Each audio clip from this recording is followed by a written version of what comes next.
This clip is brought to you by SaveWithConrad.com.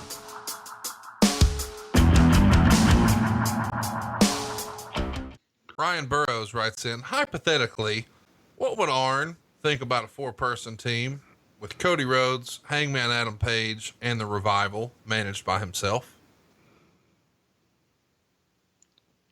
I would have the time of my life just sitting there watching those guys burn the house down every night, and any number of combinations. You just talked about 4 excellent workers that are young ass kickers and study the business and are students of the business. That Hangman Page, every week I see him, he gets more on my radar. You know how I feel about the Revival. They're the best team in the world right now. And I think Cody Rhodes is probably the number 1 babyface, I would say, in the business right now. And he is in a leadership role in a company that's just going to get better and stronger each week that passes.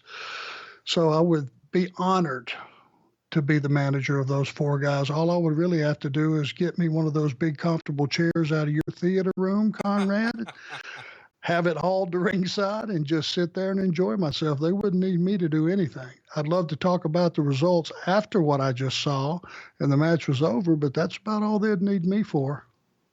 You know, we get lots of questions about the Revival. There's obviously lots of rumor and innuendo if you keep up with the dirt sheets these days, but you know, you were friendly with those guys when you guys worked together. Sort of talk to our listeners about what you think makes the Revival such a special tag team.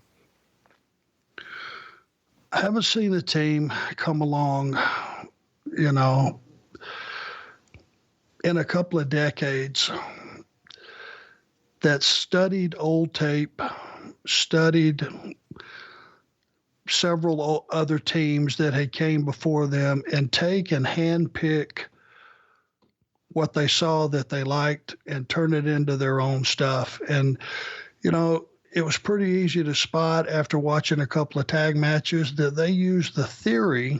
Now I'm putting theory being the key word of Tully and myself on tag matches to work, but they did it in their own way. They upgraded it.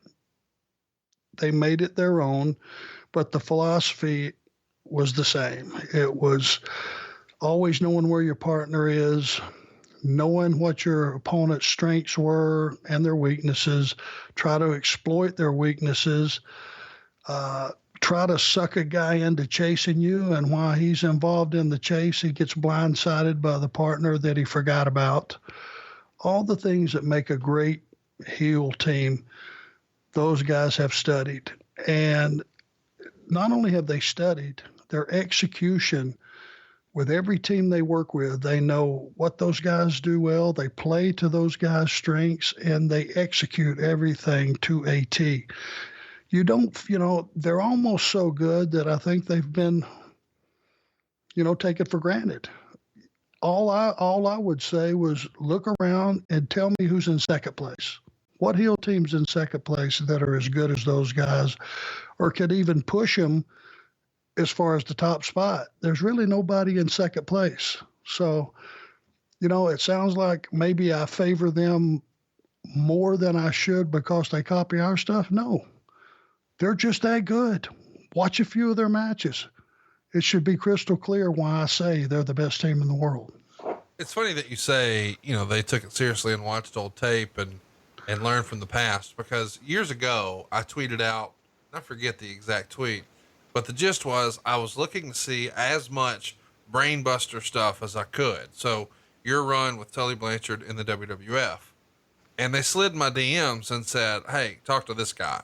And immediately they hooked me up with a guy who had every televised match, whether it was America or otherwise, that you and Tully had. And it was just fascinating that within minutes of the tweet, I knew exactly who had all the footage. And of course it was the Revival who knew where to find it. So no surprise to you, I'm sure. No. And if you're the boss and you see that guys are putting in that kind of homework, my God, why wouldn't you just revere those guys and appreciate them and be thankful to have them and do everything you can do to get the very most out of that team? it's just beyond me because, I mean, they're special. Yes, they are. No doubt about it. Travis wants to know, knowing how hard you worked to bring honor to the title, how did you feel when Hall and Nash threw the television title in the trash in 1999? Oh, I didn't look at that as being anything. They were just getting heat. You know, the guys were heels. It's, you know, a lot of stuff they did, you know, it was just good stuff. I mean, I didn't take that as a personal anything towards me. It was just their way of saying out with the old, in with the new. Right. Juan DeMarco writes in, do you have a dream match that you wanted to have, but never did happen? Yeah. One that I won. I'd love to have won a match somewhere along the way. Jamie Waldrop wants to know, what do you think is the best tag finisher, past and present, in your opinion? The best tag team finisher.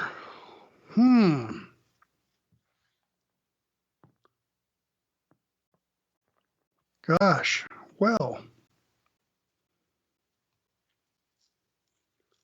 I don't know. What do you think, Conrad? What's the best one you've ever seen? You know, you're going to laugh, maybe not, but I always thought that Power and Glories was underrated, where Hercules would do the top rope superplex and Paul Roma would immediately come flying over from the other corner, doing a body splash for the pin. I thought that was really, really cool, as a kid, at least.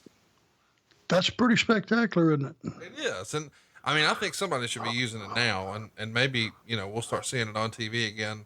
I know that there have been folks who sort of flirted with it here or there, but I don't know that it's been a consistent finisher these days. And, you know, I mean, that's one of those that, again, until you bring it up, you know, and refresh my memory, I didn't even remember that was a thing. But yeah, that's pretty damn spectacular. Yes. I mean, logically, I think the spike pile driver that you and Tully did in the WWF was pretty spectacular. I mean, it made a lot of sense, at least. And I think, you know, from these days where you're really looking to wow an audience, the Meltzer driver from the Young Bucks, the flip into a pile driver, is sort of what you and Tully did, just with the volume turned all the way up. You bet. And, you know, there's a lot of stuff that I see today from these young kids that are, you know, I see like the Luchas, for example, AEW, those guys, the brothers.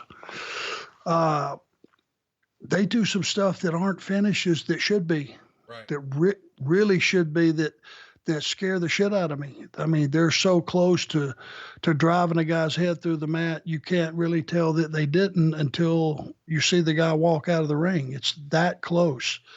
But high impact stuff. And, I just see stuff every day that could be utilized so much better, because anytime something big happens in a match, and this is just kind of getting off the subject, but anything that gets a feature role in a match, but is more spectacular than the finish, I think a mistake was made. And that's just general psychology. Adam B wants to write in. This is fun. I think you'll have fun with this one. Hypothetically, what would you do again? Eat ostrich or wrestle a 60-minute Iron Man match with Renegade? I would be pureeing that ostrich in a blender and drinking the shit. Oh my God, that's so fun. Brad Hyde has a question that probably was more pertinent in the territory era. Did Arn ever have to wrestle someone who was drunk or high? Oh my God, I'm sure. Many times.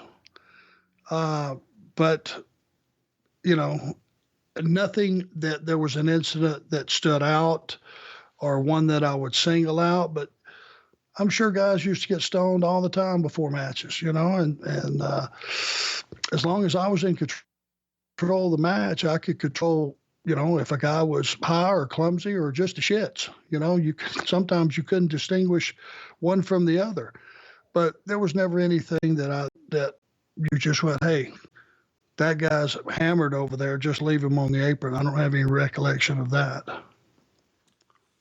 Hey, it's Conrad Thompson. Thanks for checking out the podcast here on YouTube. Be sure to hit the subscribe button and the notifications bell so you get a notice anytime we upload some new content. And go save yourself some money right now. If you're in a 30-year loan or you have credit card debt, it's not a matter of if I can save you money. It's a matter of how much. Find out right now for free at SaveWithConrad.com.